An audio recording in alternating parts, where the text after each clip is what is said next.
about your channel and what inspired you to start it?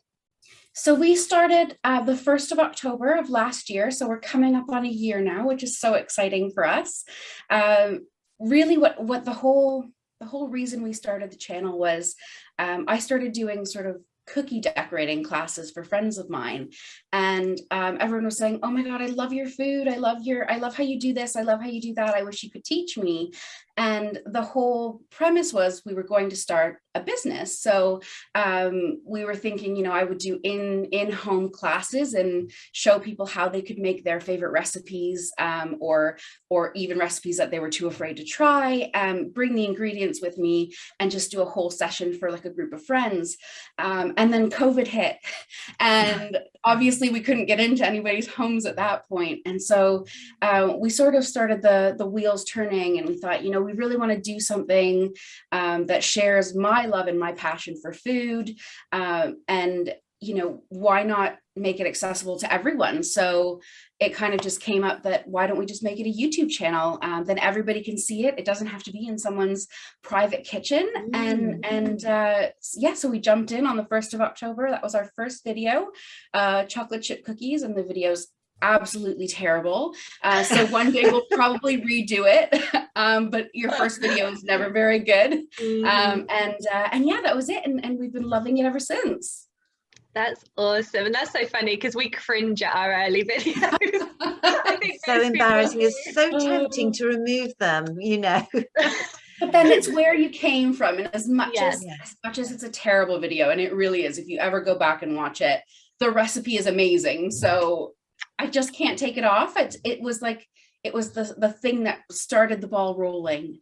So maybe one day we'll redo it with better, lighting and all of the other things that go with it. Yes, absolutely. I think sometimes people really enjoy looking back and seeing where you came from as well, and seeing your journey. It kind of makes you human that, you weren't always this fabulous. That's very kind of you. You traveled from the Toronto to the UK to live, and I was going to ask you, was it a bit of a culture shock? Yes, absolutely. Quite a few things that have really thrown, or in the past 6 years that I've been learning. First and foremost, the washing machine in the kitchen will never make sense to me. It is absolutely mind-boggling. But I think one of the big things for me is remembering not to say pants in public. So if you don't know, pants in the UK are actually underwear. And I would say, oh, my pants are falling down, and my friend would be like, what's wrong with you? I can't say that. So that's been a big one. But because Canada and England are fairly similar in sort of their personalities, I think that's really that's been the nicer part of settling in. Just some of those funny words that trip me up sometimes. We've had a few experiences like that as well, haven't we, Mum? For sure. Miscommunications. But how do you feel like being in the UK has inspired your recipes or changed your recipes at all, or have you learned any new skills that you think are particularly British that you've used in your channel? Meat pies, which haven't been using the channel yet, but are coming. I love pie. I never had ever in my life made hot crust pastry, and it is amazing. So I can't wait to do a little bit more with that on the channel. And I think there's a stereotype behind British food and it being very bland and not flavorful. And if people are so wrong, there are so many beautiful ingredients here that you can use. Like, for example, my blackberry pie that I made a few weeks ago, it's become a little bit of a tradition to us. And those wild blackberries are just so full of flavor that you just couldn't get. Oh, they're so good. And I just really love utilizing what's local to me and trying to showcase and highlight that, British food doesn't have to be bland. There's so much more you can do with it. So yeah, that's been really cool. Well, thank you for that. Yeah, I think way back in the day, it was very bland, and a food that you would eat in pubs or restaurants was you know, not too good, but things have changed so much in the last few years. So it's great that you're really going for that and incorporating Britishisms into your cookery.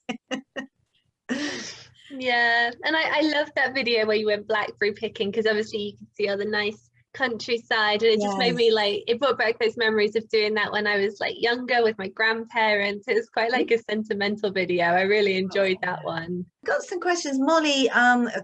It's great, everyone's really chatting in the chat, but she did ask if you did you go to culinary school, or have you catered before? Where does your love of food come from? My love of food comes from sitting at my nonna's table when I was just a little girl, watching her pull together the pasta and make it every Sunday so that we'd have a beautiful family dinner. And it just really stemmed from there. I mean, both of my nonnas have been great cooks in my life, and I was really fortunate to watch them create their recipes and learn from them, and they passed that love down to my dad and to my mom, and so those traditions really stayed really deep within us and ran through the family. So I love to cook, my brother loves to cook, and it's something that we really like to do together. So I did think about culinary school for a while, and I thought, oh, is this something that I want to do? And to be honest, I don't know why I didn't end up going that route, but I didn't. And I'm glad that I didn't, because it's taken me down this path. But I've always shared my food with people. So throughout school, throughout university, I was always the mum, and I was always, you know, cooking for everybody and bringing in different recipes to try. So while I didn't go to culinary school, I've also researched a lot about food. All I do is think about food, read about food, watch videos about food. So I just try and ingest as much as I can to learn more and more. And you guys are lucky in the sense that we're lucky in that there's two of us and we can divide up the jobs, and, you know, it makes it a little bit more manageable. I have so much respect for everyone. I know there's loads of you watching who do this on your own. It's just incredible. Honestly, they're amazing. I don't know how they do it. We're not worthy. We're not worthy. So talking of technicalities, did you guys have to purchase anything new for your channel, or have any subscriptions or anything like that when you started? So when we first started, we used my camera that I had bought for myself 10 years ago. We're still using that camera to this date. So it's not the best camera in the world, but it's still pretty good. And we'll use that until, you know, we literally can't use it anymore. And then I think I spent something like £15 on a ring light when we first started. And you know, if anyone's looking to start a YouTube channel, you think, oh, I need to have all this money, I need to have all of this equipment. You really don't. Like, you can do it with an iPhone these days. It's so brilliant as to what you can, you know, create with those types of things. We have now upgraded to sort of an LED lighting system, and it's definitely made our video production a lot cleaner and look a lot nicer, and you can really see the food better. So that's been a bit of an investment, but again, it was something that we wanted to, you know, because we were so committed to doing this, we wanted to really make sure that we were putting the time and effort into it. But in terms of kitchen equipment, I've always had it. When I first moved to the UK and I had nothing, I was like, okay, I need to work this out. I need a mixer. I need a food processor. And I remember trying to make cookies when I first moved here, and I thought, oh my God, I can't believe people do this by hand all the time. But no, that was really strong arms. Just your right arm. Yeah, you've got one really, really strong arm, and then one that's like no energy at all. Brilliant. Yeah, I think that is a really, really good point, because, you know, you can work with what you have to an extent. How did you find sound? That was our biggest issue when we started. Have you had to do anything for your sound? I suppose you're always quite close to the camera, which is helpful, but yeah, we do have a microphone that attaches to my camera. That's actually one other piece that we purchased after the first few. So my my background pre-moving to the UK, I was actually performing as a singer-songwriter. And so I know a little bit about sound. And all of my musician friends were like, right, you need to do this, you need to work that out, you need to fix your sound on here. And that's sort of like their biggest focus. So I'll still get messages from them now saying, you know, it's getting a little better. And we found that in the kitchen, because it's actually quite sparse where we film, if we close the curtains that are directly behind Chris from filming, we don't get so much of that echo in the sound. So it's been a lot of playing around with things. Another thing that we've just started doing is a lot more voiceover work. So still having the face-to-face and making sure that, you know, I'm on camera because I really want that connection with our subscribers, but trying to make sort of the more difficult parts of the recipe come through via voiceover so that it's a little bit clearer and easier to understand. Oh, that's good. Yeah. Your husband is still thinking of buying another camera. I just saw a little message. Yeah.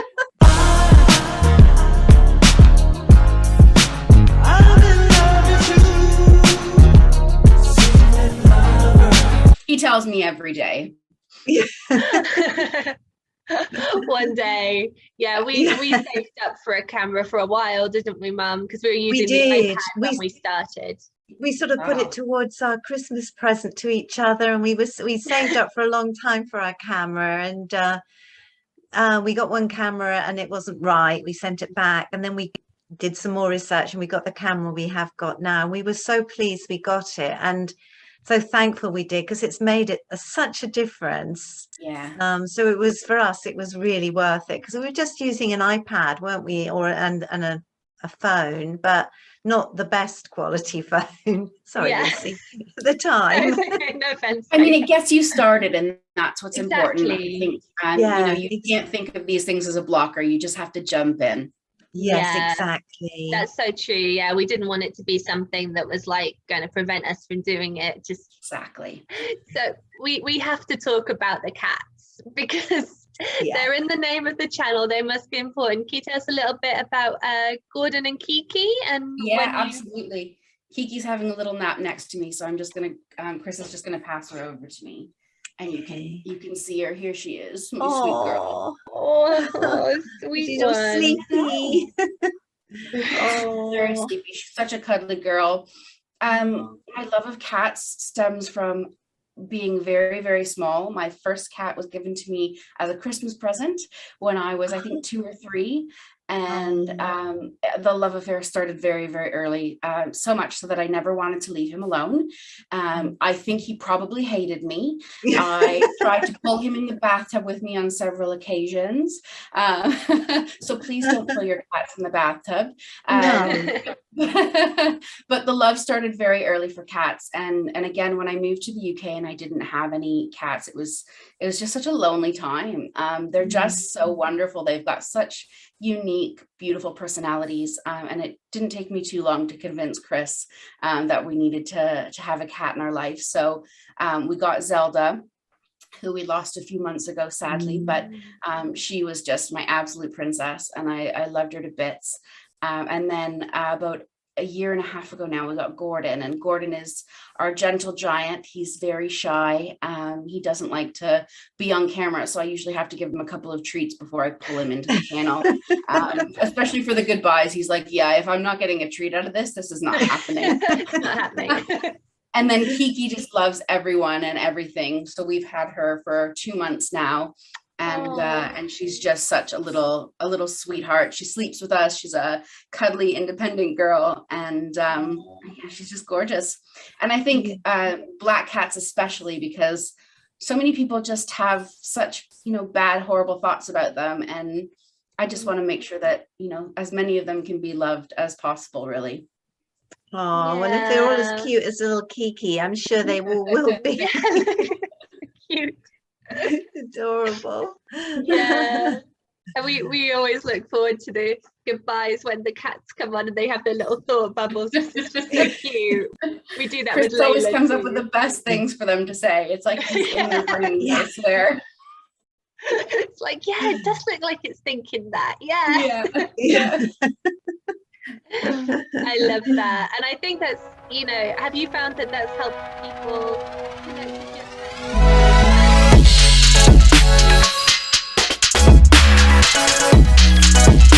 your